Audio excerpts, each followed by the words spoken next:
Just like glycolysis, the process of gluconeogenesis must be closely regulated by the cells of our body. And what's even more interesting is these two processes, so glycolysis and gluconeogenesis, are actually regulated in a reciprocal fashion.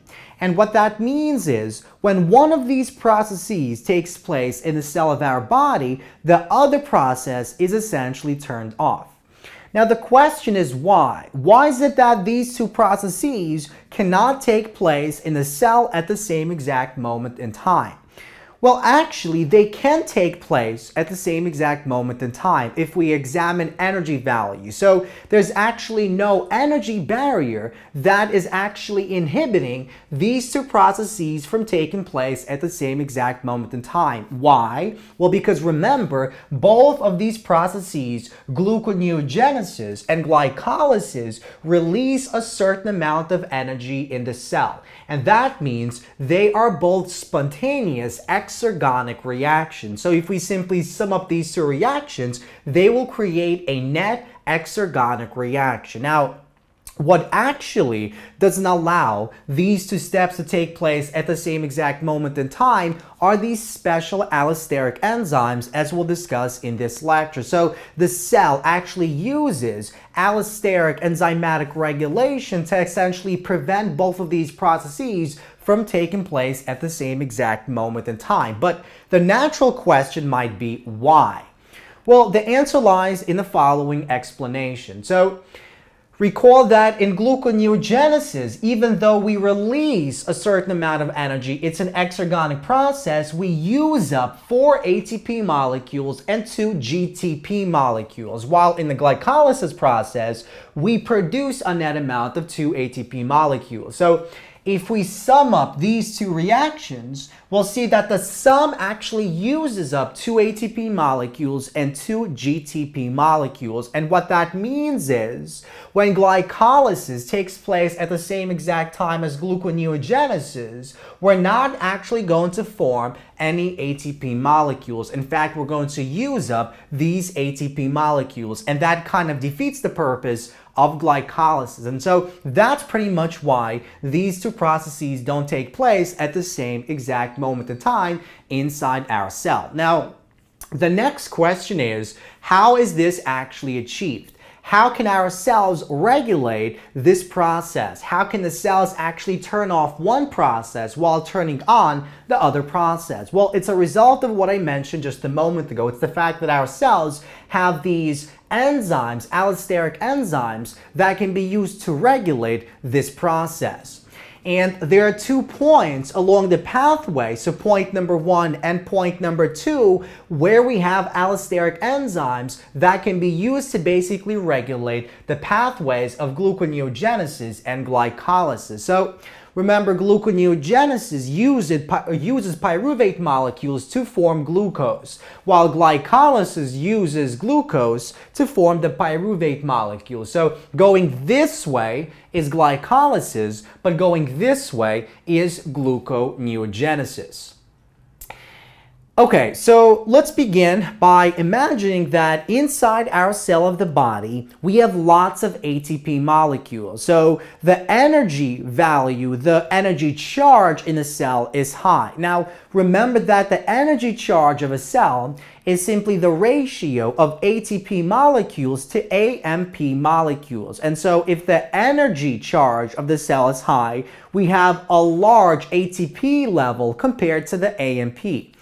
And if we have many ATP molecules in the cell, will the cell actually need to make any more ATP molecules? And the answer is no. If there are many ATP molecules, the cell doesn't actually need to form any more ATP molecules. And in this particular case, glycolysis will essentially be shut off. Now, because we have an excess amount of ATP, these ATP molecules can now be used by gluconeogenesis. Remember, it uses up 4 ATP and 2 GTP. And so we can undergo gluconeogenesis and use that excess amount of ATP to actually produce glucose, and then use that glucose to form glycogen. So basically to form the glycogen storages in our cells. Now, what exactly regulates this process? So again, in our cell, we have high energy charge, and that will favor the process of gluconeogenesis. So let's see how this process is actually activated when we have lots of ATP in our cell. Well, let's begin with this first molecule here. So this is our pyruvate carboxylase, which is the enzyme that catalyzes step 1 in gluconeogenesis. And we have a molecule known as acetyl coenzyme A that essentially activates pyruvate carboxylate. It essentially increases its efficiency of converting pyruvate into oxaloacetate. So remember, in our discussion of this step, we said that the acetyl coenzyme A is needed to actually allow the binding between the carbon dioxide and the biotin component of that pyruvate carboxylase. Now, acetyl coenzyme A is actually a molecule that is needed for the citric acid cycle to actually take place. And so if we have plenty of acetyl coenzyme A molecules, that means we have plenty of molecules that are needed for the citric acid cycle, and the citric acid cycle doesn't need any more acetyl coenzymes A, and pyruvates ultimately are used to produce that acetyl coenzyme A.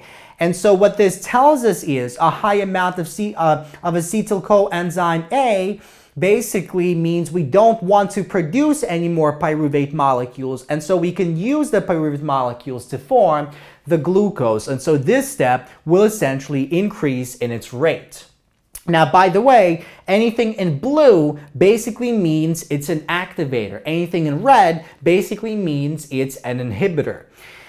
Now, let's move on to this point here. So what will happen here is the citrate molecule, which is an intermediate in the process of the citric acid cycle, basically activates fructose 1,6-bisphosphate. So again, the citrate molecule is essentially an agent that tells the cell that we have plenty of molecules to actually go around to use in the citric acid cycle. And so we don't want to produce any more intermediates in the citric acid cycle, and so we don't want to produce any more pyruvates. And that implies that pyruvates can now be used to form the glucose, which in turn can be used to actually replenish our glycogen stores in the cells of our body. So these two enzymes are essentially activated, and that allows this process of gluconeogenesis to actually take place. At the same exact moment in time, when we have a high energy charge value, lots of ATP relative to AMP, then this process will be turned off. How will it be turned off? So let's begin in this stage here. So stage number 1, by the way, is the interconversion of fructose 1,6-phosphate and fructose 1,6-bisphosphate. And the enzyme that catalyzes this step in glycolysis is phosphofructokinase.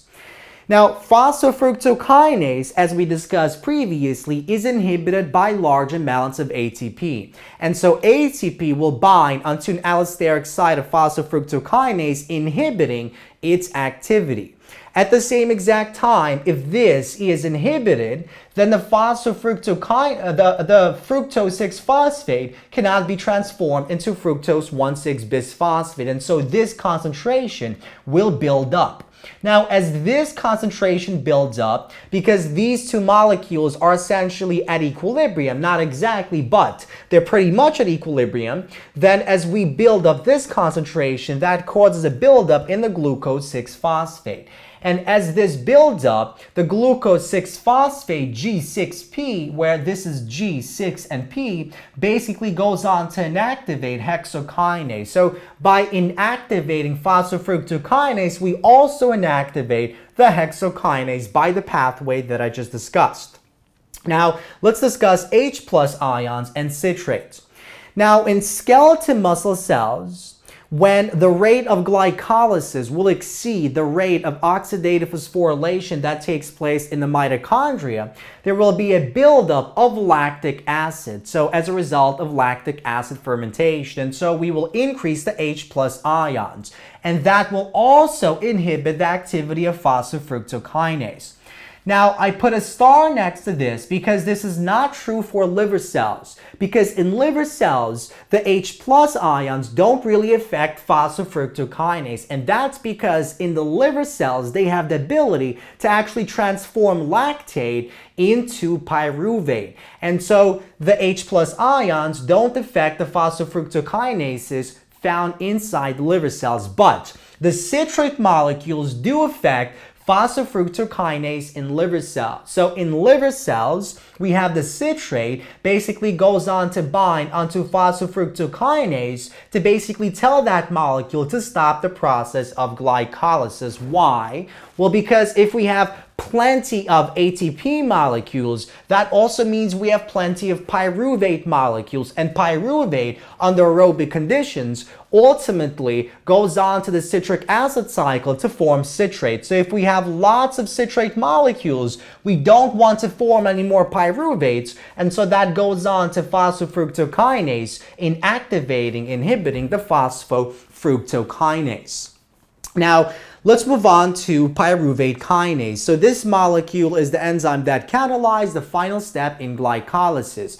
In the same way that ATP inhibits phosphofructokinase, ATP also inhibits pyruvate kinase. But in addition, because pyruvate, as we'll see in a future lecture, is actually used to form alanine, if we have plenty of ATP, that means we have plenty of pyruvate molecules, and so we have plenty of alanine molecules. And the alanine, the increase in alanine will basically go back and create a negative feedback loop that will inhibit the action of pyruvate kinase. Now, in liver cells, unlike skeletal muscle cells, in liver cells, the pyruvate kinase exists in the L-isozyme form. And the L-isozyme form of liver cells is also affected by phosphorylation. So in liver cells, not in skeletal muscle cells, the pyruvate kinase can also be inhibited by the process of phosphorylation. And so I put a star here because this is only true for liver cells. It's not really true for skeletal muscle cells. In the same exact way, this citrate only inhibits the phosphofructokinase in liver cells, and the H+ only really inhibits the phosphofructokinase in skeletal muscle cells. So we see that when we have plenty of ATP molecules inside our cells, we don't want to form any more ATP molecules. In fact, we want to use up some of those ATP molecules to replenish our glycogen stores.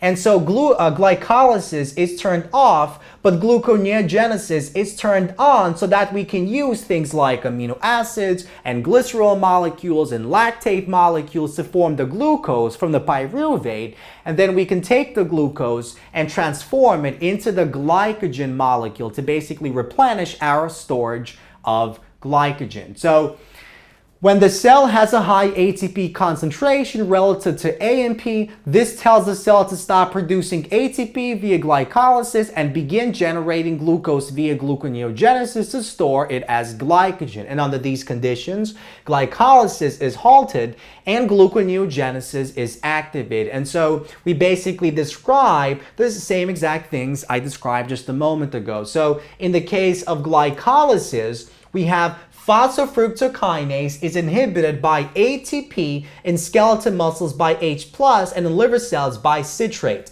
The hexokinase is in turn inactivated by this buildup of the glucose 6-phosphate, and pyruvate kinase is inhibited by ATP, alanine, and in liver cells by the process of phosphorylation. At the same time, this is activated as a result of the activation of fructose 1,6-bisphosphate by the citrate molecule that we basically discussed here. And the pyruvate carboxylase, the first step of this gluconeogenic pathway, it is activated by acetyl coenzyme A.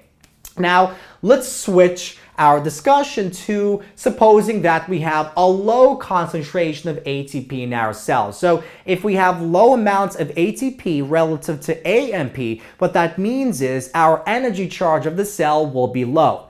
And under these conditions, we want to be able to generate a net amount of ATP. We don't want to use up ATP. And so, in this case, glycolysis will essentially be activated while gluconeogenesis will be inhibited.